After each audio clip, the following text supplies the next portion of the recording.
शिव पुराण के सब नियम संभालते हैं।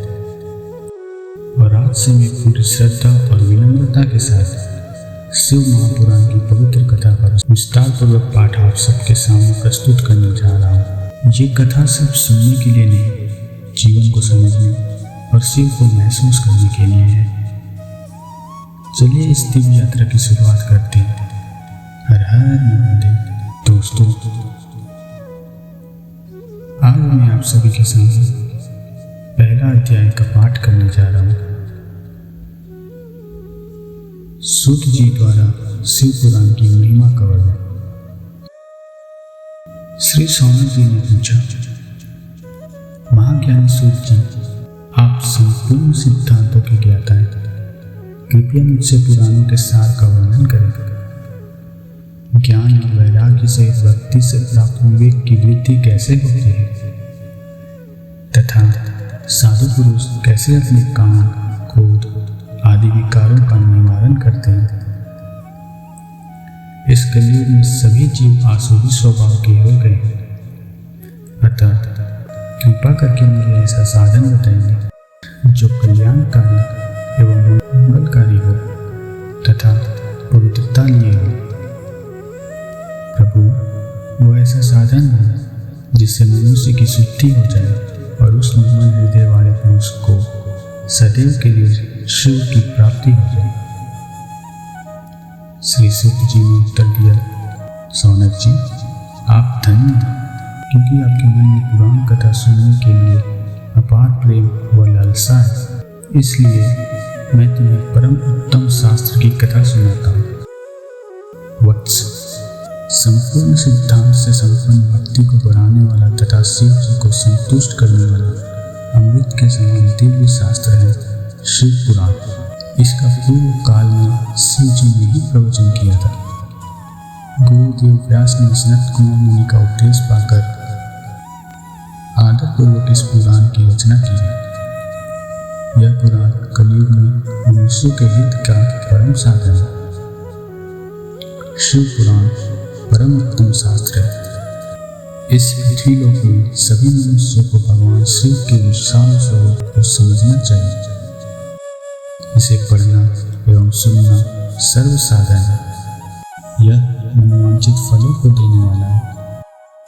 इससे मनुष्य निष्पाप हो जाता है तथा इस लोक में सभी सुखों का उपभोग करके अंत में शिव लोक को प्राप्त करता है। शिव पुराण में 24,000 श्लोक हैं, जिसमें 7 संहिताएं हैं। शिव पुराण परब्रह्म परमात्मा के समान गति प्रदान करने वाला है। मनुष्य को पूरी भक्ति एवं संयम पूर्वक इसे सुनना चाहिए।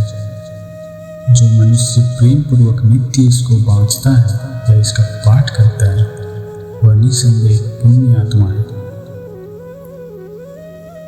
भगवान शिव उस विद्वान पुरुष पर प्रसन्न होकर उसे अपना धाम प्रदान करते हैं।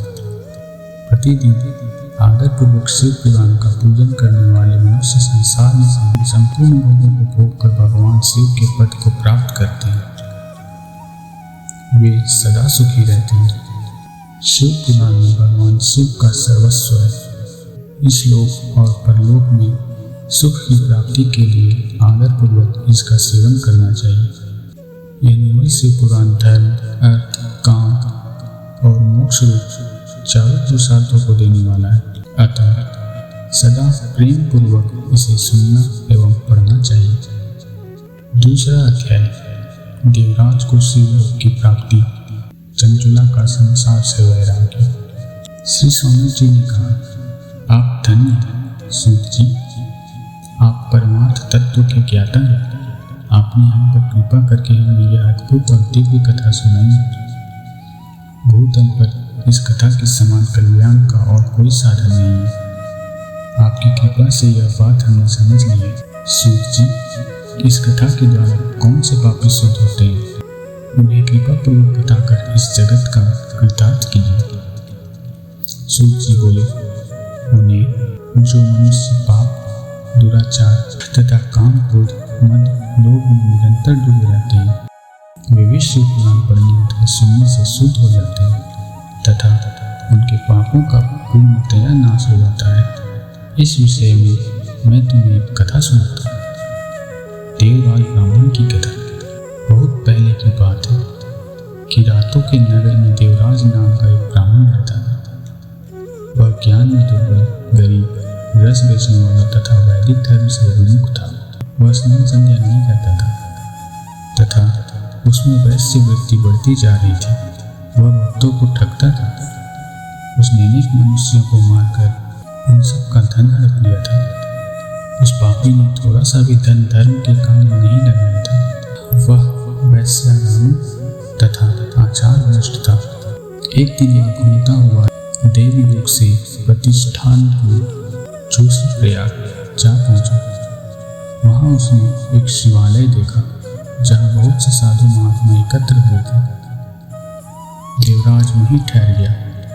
वहां रात में उसे ज्वर आ गया और उसे बड़ी पीड़ा होने लगी। वहीं पर एक ब्राह्मण देवता शिव पुराण की कथा सुना रहे थे। ज्वर में पड़ा देवराज भी ब्राह्मण के मुख से शिव कथा को निरंतर सुनता रहता था। एक मास बाद देवराज ज्वर से पीड़ित अवस्था में चल बसा। यमराज के दूत उसे बांधकर यमपुरी ले गए। तभी वहां शिव लोक से भगवान शिव के पार्षद गण आ गए। वे कर्पूर के समान उज्ज्वल थे। उनके हाथ में त्रिशूल, संपूर्ण शरीर पर भस्म और गले में रुद्राक्ष लिए उनके शरीर की शोभा बढ़ा रहे थे। उन्होंने यमराज के दूतों को मार पीट कर देवराज को यमदूतों के जंगल से छुड़ा लिया और वे उसे अपने अद्भुत विमान में बिठाकर जब कैलाश पर्वत पर ले जाने लगे तो यमपुरी में कोलाहल मच गया, जिसे सुनकर यमराज अपने भवन से बाहर आए।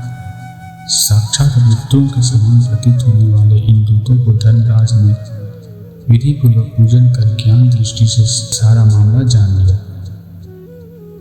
उन्होंने भय के कारण भगवान शिव के दूतों से कोई बात नहीं पूछी। तत्पश्चात शिवदूत देवराज को लेकर कैलाश चले गए और वहां पहुंचकर उन्होंने ब्राह्मण को करुणा अवतार भगवान शिव के हाथों में सौंप दिया। सौनक जी ने कहा, महाभाग सुख जी, आप सर्वज्ञ, आपके कृपा प्रसाद से मैं कृतार्थ हुआ। इस इतिहास को सुनकर मेरा मन आनंदित हो गया। अतः भगवान शिव ने प्रेम बढ़ाने वाली दूसरी कथा भी कही है। ओम नमः शिवाय। आज के इस पाठ में हमने शिव महापुराण के प्रथम 2 अध्यायों का ज्ञान प्राप्त किया। यह कथा सिर्फ शब्द नहीं है, ये हमें धैर्य, भक्ति और सत्य का मार्ग दिखाती है। जो भी इस कथा को श्रद्धा के साथ सुनता है, भगवान शिव उसके जीवन के हर अंधेरे को दूर कर देते हैं। आज के लिए इतना ही। अगले अध्याय में शिव पुराण का और भी दिव्य रहस्य प्रकट होगा। तब तक अपने मन को शांत रखिए, शिव का स्मरण कीजिए और हमारे चैनल के साथ जुड़े रहिए। हर हर महादेव।